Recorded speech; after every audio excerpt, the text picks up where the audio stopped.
Good evening, or good morning, good afternoon, wherever you're from. This is the first video message from the series of Why is Marriage Hard? Well, this was something that I came up with, a concept that I came up with when it comes to understanding relationships. I think that the most profound way of explaining a marriage simply doesn't exist, because there has to be so many aspects of it that needs to be looked into, and not just one part of it. Relationships of this generation, of this era, are very different compared to those of many generations ago. This life of ours has become so disposable. Everything in our lives now is disposable.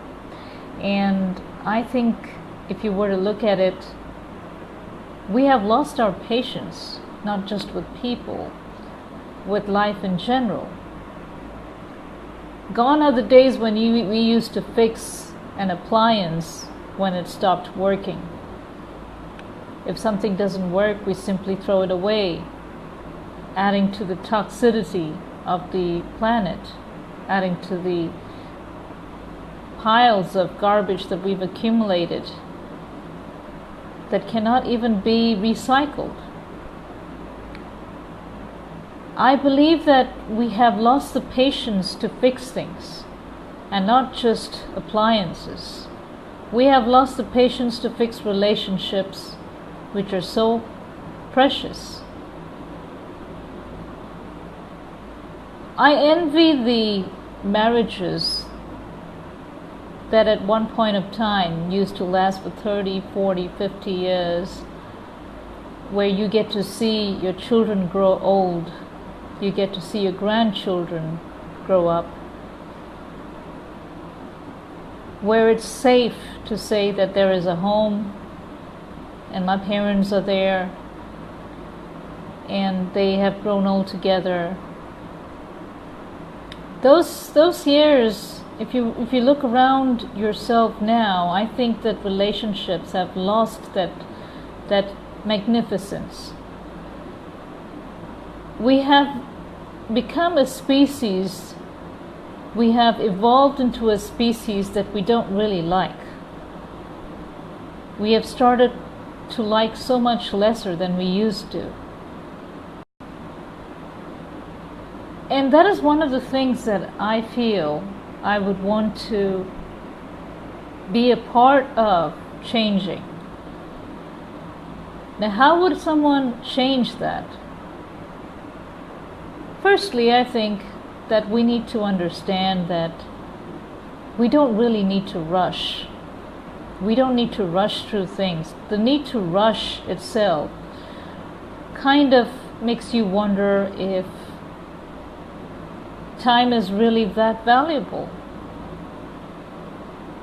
Why can't we fix things? What does it matter if it takes a little longer to fix things? Going out into a store and buying a new appliance takes energy, costs more. But we have lost so much of patience that we have not been looking at that aspect of it. We would rather just come up with the money and just go ahead and get a new one instead of fixing something old. But if it stops there, that's okay. But no, that didn't stop there, did it? We had to do that to our relationships. If something doesn't work, get something else. If someone doesn't seem to fit in, go get someone else. You can leave. And you start wondering, where is there a value for marriage? Where is there a value for family life again? No one has any kind of security anymore. We're all an insecure bunch of people. This planet is full of insecurity. We don't seem to feel safe in our own homes, in relationships anymore. But if you were to think I guess it all starts from within each one of us. Rather than expecting it from others, rather than saying my partner is not being sincere or we're not able to work this relationship out together, I would say that the best place to look for would be the mirror. Look at ourselves. Because we form the community. We are a part of this world as much as anyone else. So it has to start from us. If you're looking for the right person, you have to ask yourself if you are the right person. Are you the right person for a relationship? Do you know exactly what you're looking for in a relationship? What is the one thing that you really look for in a relationship? How much of you are you willing to put into a relationship? How much of fixing would you do in a relationship? Where do you intend to take it? Would you want children? What do you want your children to become? Maybe some of you would think, oh, it's so early to say it in the beginning of a relationship. We can't go that far without knowing a person. But let me tell you this. There was a time when we all had to think this way. And we did. It is not that our thoughts changed. It is because the times have changed. We allow ourselves to get carried away with the emotions, passion, lust, romance, the whole Pulp Fiction thing, that we don't see beyond that. Love everlasting does exist. It exists deep inside each one of us. But maybe everything around us has conditioned us into believing that it no longer is as important as it used to be. So what do we end up with? Broken homes, people with numbness in their hearts. They've gone cold. Walking out of that door, out of a 3-year or 4-year marriage with children in your arms no longer matters because everybody's doing it, right? It's not something new. And then you start thinking, what would the children think? Well, they'll get used to it. I'm not the first person to get divorced in this community. There are people divorcing everywhere. They'll get used to it. But did we ever think what we are creating? What are we really putting into our children's future? What are you implanting into their minds by doing what you're doing? And then you would say it wasn't my fault. But you know what? If each one of us goes around saying it wasn't my fault and pointing fingers at everyone else, nothing's going to change.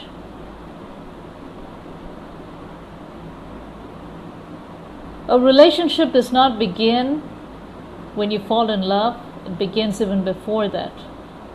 A relationship begins when you fall in love with yourself.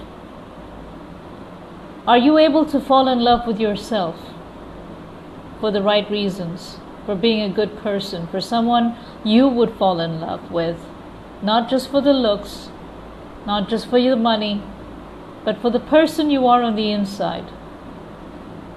Would you trust yourself? Would you trust yourself to be in a relationship?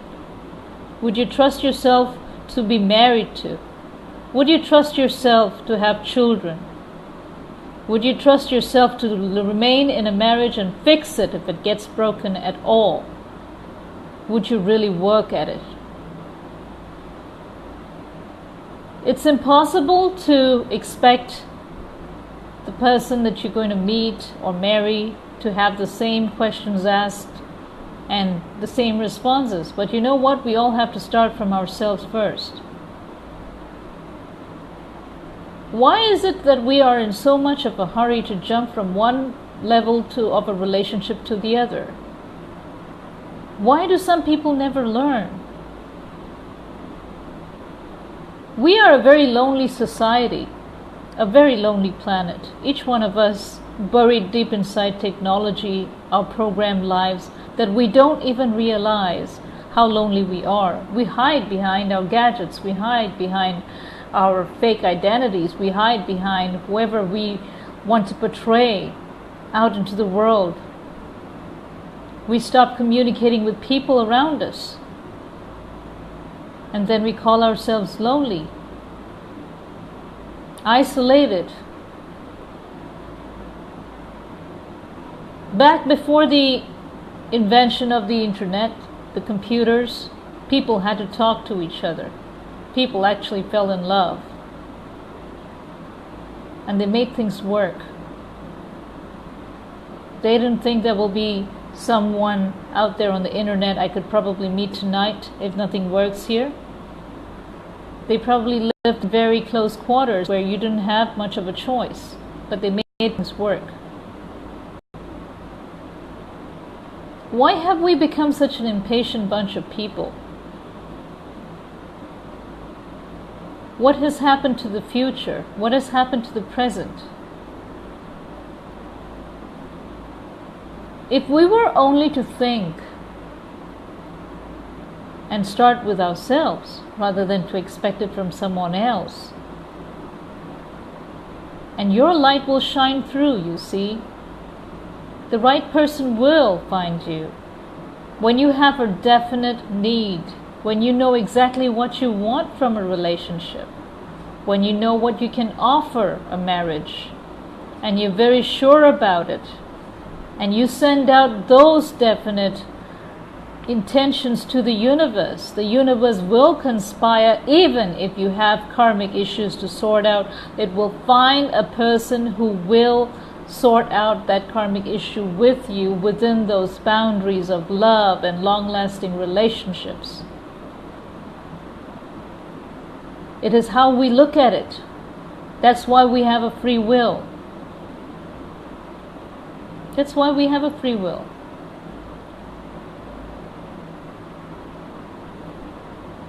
I was talking to someone a few days ago about marriage, and I was saying, the love has to be bigger than the ego in a relationship. In any kind of relationship, but more so in a marriage, more so in a relationship.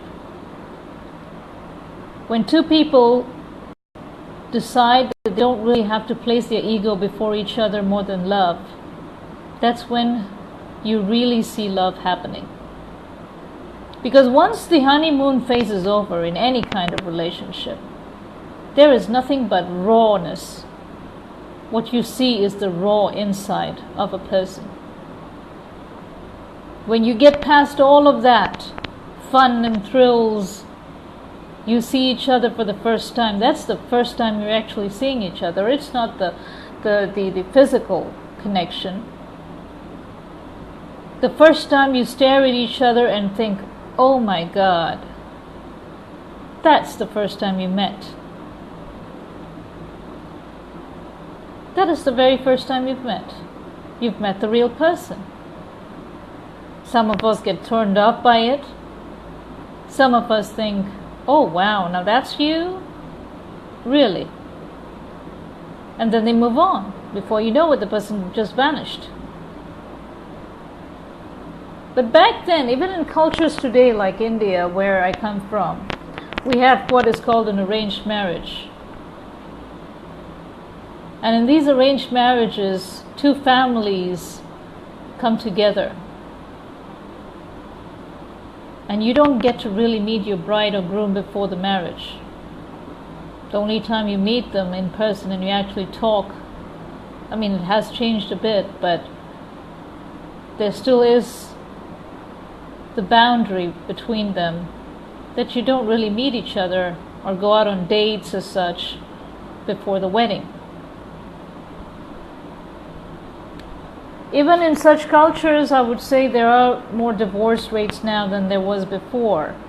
Because even if your culture remains the same, the mentality has changed. There are more divorces here as well. So at the end of the day, it doesn't matter whether you had an arranged marriage or a love marriage, whatever marriage you have, the culture of the world at large has changed. The generation has stopped believing in the value of true relationships. People have lost patience. I don't even know what they're rushing for. Where is the need to rush? Why won't you take time to understand a person? Why won't you see if the person can be fixed? If each one of us took an effort to do this, I feel that we will be able to bring back those days where love lasted for decades and not just months.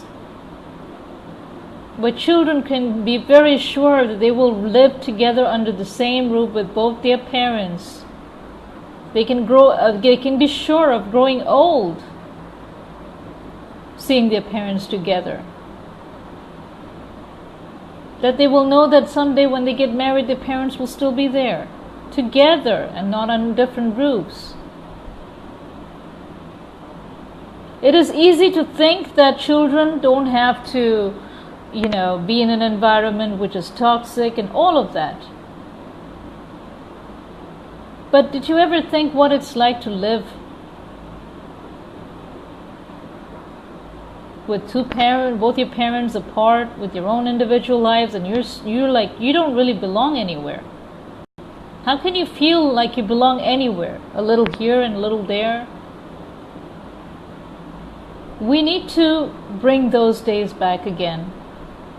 We need to bring relationship and love the way it was always been back again.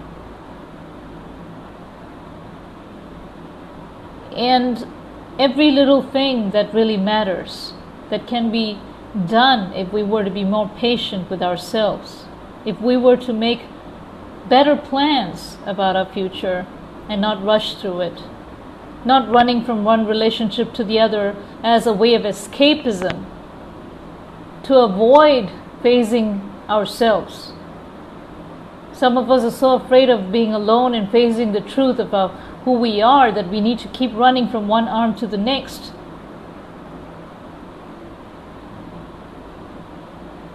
All you end up doing is messing your life more and more, and those who rely on you more. There is no rush to get married. There is no rush to get into a relationship. The world will always bring you the right people, as long as you intend the right things.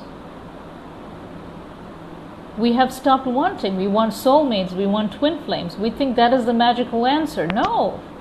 Let me tell you this. It's such a disillusional thing to think that once you meet your soulmate or once you meet your twin flame, you've got the answer of everlasting romance. No, of course not. That is the most appalling thing I've ever heard.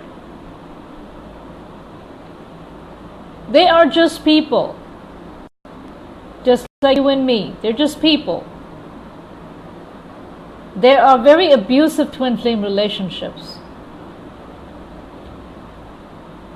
There are soulmates who rip each other apart. Because it is not meant to always be love everlasting.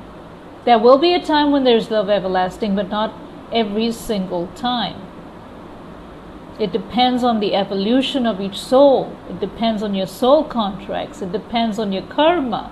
Where do you think all of that went? All of a sudden you meet your twin flame and poof, everything else vanishes. How much more disillusional can we get? That is pure wishful thinking, if you ask me. We have to start trusting ourselves more as individuals. I thought technology would make us more intelligent, but it turned it the other way around in a lot of ways. When we wanted fast cars, and we wanted fast phones, we wanted faster ways of commuting, faster ways of everything, it should have stopped with just technology, not people. Everyone is disposable around you. Everyone. And then we blame it on security. We say that no relationship is secure.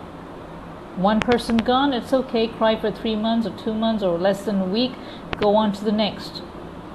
Start dating again. No one ever really thinks about fixing something. Or at least even if you think, the other person doesn't. So how long does one wait? Then you say, oh, I've been waiting for so long, I've been pining for this person, it just went away. Well, maybe you didn't really ask yourself when you were about to date someone, when you were about meeting someone, you didn't ask yourself if what you wanted was what you're looking at.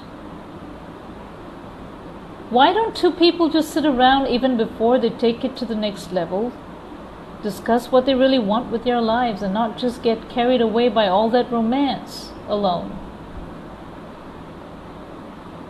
Why not make these hardcore decisions even before you begin your life together? Someone has to change for it to be a chain reaction and everybody else around you changes. I'm not saying that we can achieve this overnight, but I certainly would love to start. The reason why I picked up this concept, this project, not as if I haven't had enough work over my head anyway, but I felt I've always been passionate about a lot of things in life, and one of them is love. One of them is family. I grew up seeing my parents having stayed married for more than 40 years. They passed away together on the same night. And that inspired me more than anything to want to bring that back again into this world. To want to see longer marriages, to want to see lasting relationships, to want to see children grow up and see their parents together even after they have their own children. To see people work on relationships. How amazing that can be if we could bring that back. Where you can fix things instead of throw them away. Where you no longer have to feel insecure every night. Where you don't have to sit around and make prenuptial agreements because you're afraid that your partner will walk off any day. What if you didn't have to worry about that? What would you give into a relationship more than you do today if you knew that person's never going to walk away? Would it be any different? What if both of you could think the same way and actually say it to each other? Think about all of this. This is part 1 of the series. I'm going to write a book about this. And I felt that I should put out a few topics for everyone to start thinking about it. God bless you. I love you all. Namaste.